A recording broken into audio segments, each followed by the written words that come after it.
Hi, so the question is, why do customers love disruptive innovation? Well, I guess if you look at the word disruption, it's all around us today. It's probably overused. Clay Christensen used it most famously just to describe disruptive technologies. Why can something inferior or seemingly inferior disrupt a superior technology? Why did low-cost airlines, for example, disrupt the world of premium airlines? Well, I guess if you look at it over time, we try to make products and services better and better and better. But often it gets too good for the customer, or more than the customer needs, or more too expensive for the customer. And something which is simple and good enough at a lower price fulfills the need of many of the different customers. And that's why an inferior technology can often be the winner. But think beyond technology, and it's really about the customer. How can you provide a better solution to the customer?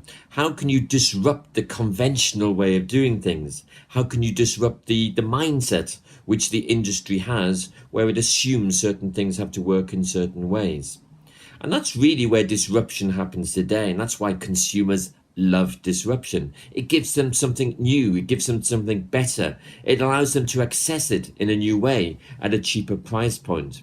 If you look at all the great disruptors in the world today, they're typically on the side of the customer. They're thinking, how can I make life better for a certain group of customers? And that's their starting point, not the technology. So look at, disruptors like Airbnb. It creates a different business model by which we can stay in unusual places, more interesting places. It allows people who have a spare room to make some money from them. And through the business model, it then creates a system by which both the host and the guest can be successful in terms of what they want to do. And Airbnb as a facilitator, a platform can make money at the same time. Surf Air is a platform for executive jets, across Europe, 19 different destinations, and you pay 2,500 euros a month, and you can have unlimited use. You could travel like a rock star. So making use of an unutilized asset is really what Surf Air is trying to do. It's on the consumer's side. It's giving them something which perhaps they could never get access to before. It's breaking the rules. It's challenging the conventions. And even in marketing communication, we see disruption all around us, far better than just follow the conventions of how you communicate something.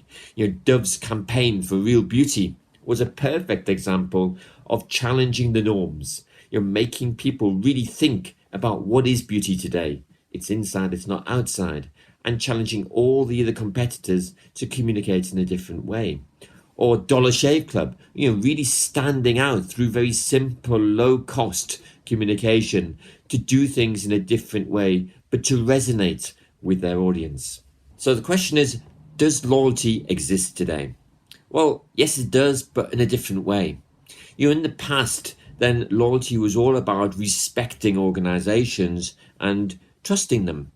But we've seen through the Edelman Trust Barometer year after year for the last 12 years, trust in organizations and all forms of institutions has declined.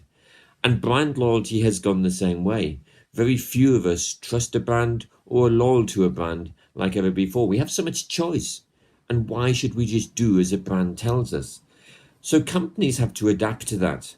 Firstly, they have to think beyond the transaction. It's not just about doing a transaction with a bit of good service and hoping people will come back again. You've got to work with customers over time. Helping them to use their products and services is the best way in which you can add value to them, not just selling the thing in the first place.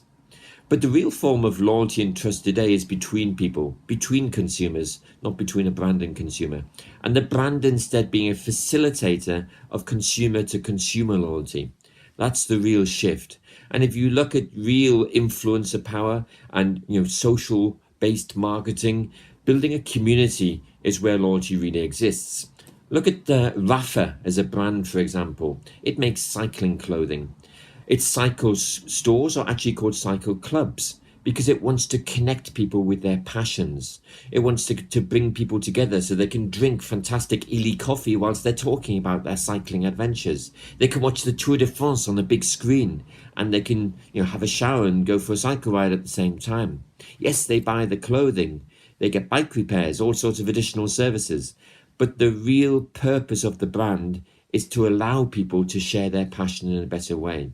So think about who is your customer, your real target customer, and what is their passion? What are they trying to do? What really excites them? And therefore, how can you rethink your brand so there's a facilitator to help them to do what they do better together? So what's the trouble with a game changer? Well, let's first of all think about what's exciting about a game changer. So a game changer is a company who wants to break the rules. They want to shake up their industry. They want to change the game. When we do innovation, we get really lazy. We think about products and services and how can we make them slightly better. Most innovations focused on that, but it doesn't have much impact. We focus on the customer experience or innovating the business model. It's still about us. But the true innovation is when it happens in the marketplace. How can we change how the market works, how consumers think, and how they engage with each other and with companies? So rethinking the market model, the way the game works, is really the challenge of a game changer. A bit like Dick Fosbury, who entered the 1968 Munich Olympics. He jumped 30 centimeters higher than anybody else. Everybody else went over the bar with their legs. He went backwards over the bar. He changed the game, and ever since till today, people do the Fosbury flop. So how can you change the game? Think about innovators who change the marketplace, like Uber, like Nespresso, for example, in the world of coffee. They change it to their advantage. They think about the future. They think about how can I shape that future in a way I can be more successful. So rather than just competing, think about how can you shape the marketplace to your advantage. And that's what game changers really do. But the biggest challenge is that you have to take your organization with you. And most organizations love to stick to their old models of success. It's in human nature. But what we typically do, the most successful companies particularly, is we keep trying to stretch the old model. Year after year, we add 10% to the existing paradigm of how we work. We do it the same as individuals as well. But instead of stretching that 10% each year of the old model in the hope that the linear world will never change, we know that we now live in a changing world, a dynamic world. So let's break the old model and have the courage to reinvent it for the future.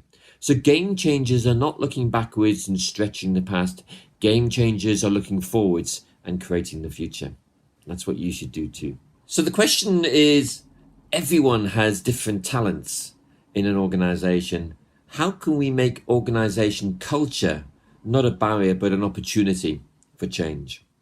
And I think you're right that organization culture is perhaps one of the biggest barriers to change. We can have a great strategy, we can have great innovations, but if the organization as a whole doesn't move to think and behave in a new way, then it doesn't work. Culture is one of those nebulous, intangible things which is hard to get hold of. We can write a new mission statement, we can come up with a list of new values, but it doesn't change the culture. Culture is our way of doing things. It's practical, it's natural, it's real, it's now. So to change that, you need something more, and it has to be emotional and engaging. It really requires leadership. And my simple model for culture change is A times B times C is greater than D. So what does that mean? Well, A is an inspiring vision of the future. You need to really engage people in the possibilities of where you can go and how exciting that will be. B is about why we cannot continue as we are.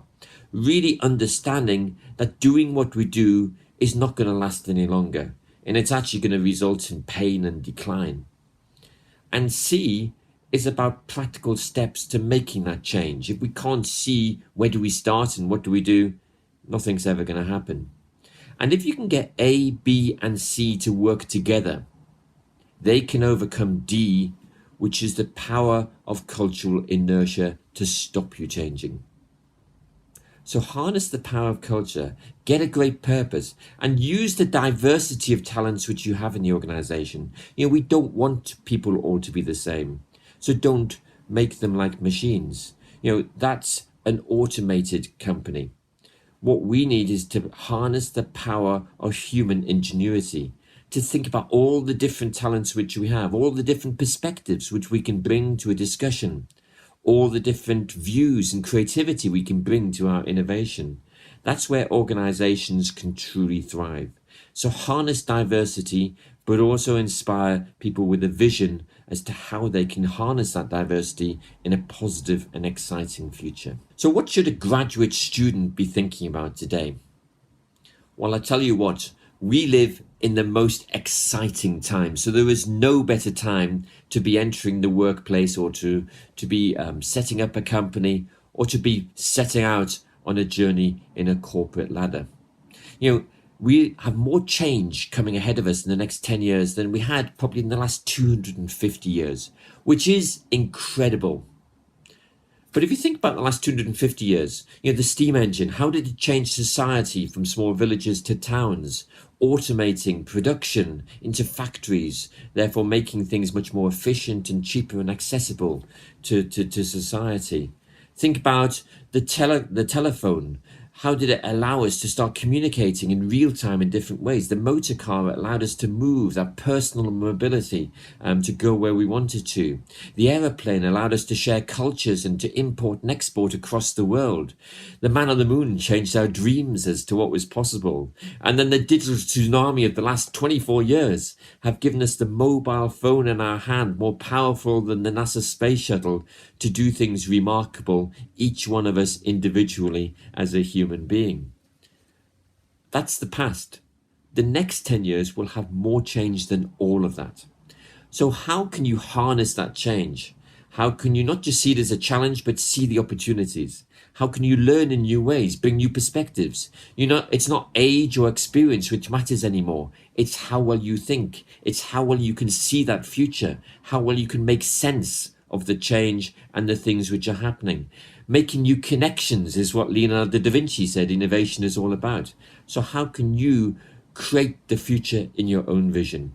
You know, that's where the opportunity is today. So everybody has an equal opportunity to do things. You know, think about WhatsApp. Jan Koum created it when he moved from Kiev to New York. He wanted to phone his mother. It wasn't a sophisticated or expensive technology. It was incredibly simple and cheap. But 3 years later, he sold WhatsApp to Mark Zuckerberg for $19 billion. A company which had only 17 people. So it's not about having lots of people. It's not about having lots of money. It's about having imagination. And that's what we need in the world, to constantly think and to rethink. And we'll need to keep rethinking over time about what is success and how can we be more successful in this incredibly exciting world. So is there a future for old school companies? You know, many of these old companies, they're a bit like super tankers. They find it incredibly hard to change with 50, 100,000 people, you know, and they try to shift direction in the choppy oceans of today's economies, and it's tough. And by the time they've changed direction, they need to change direction again. And then you look at the startups, the new companies, the small ones. They're more like speedboats. They can zoom in and out of marketplaces. They can experiment. They can try new ideas. And if they don't work, they can come back really quickly. They can very easily form partnerships with people because they're not threatening. They can experiment and they can keep changing. So do you want to be a supertanker with scale and power? Or do you want to be a speedboat with speed and agility in the world today? Well, personally, I'd prefer to be a speedboat, but there's still space and there's still opportunity for supertankers to exist. You know, look at a company like GE. It's fundamentally reinvented its 100-year heritage into something which is for the future, creating Fastworks, which is a combination of design thinking, lean implementation, and agile evolution. Then how can it reduce its time to market from 3 years to 3 months? So much more co-creative and experimental in the way in which it works with its customers. Think about Microsoft. Since the time of Bill Gates, where it was the technological juggernaut, it now under Satya Nadella has become a future company, you know, really empowering, you know, big data and artificial intelligence usage inside the client companies. So rethinking how Microsoft works in a fundamentally different way and reinventing the company for success. Or even better, think about the Chinese company Haier, the largest white goods company in the world, making washing machines, fridges, and much more. It has a model of rohindihi. And what rohindihi means is having 10,000 micro businesses. 10,000 companies, each of 100 person or smaller. So each one of them is like a startup. But each one of them is also part of the corporate infrastructure. So it has the brand and it has the resources to support it, but it also has the entrepreneurship and the speed and flexibility to be a speedboat at the same time. So I do think there's a future for big companies, but they have to fundamentally think in a different way, and they fundamentally have to organize for speed and agility in this incredibly exciting, innovative world.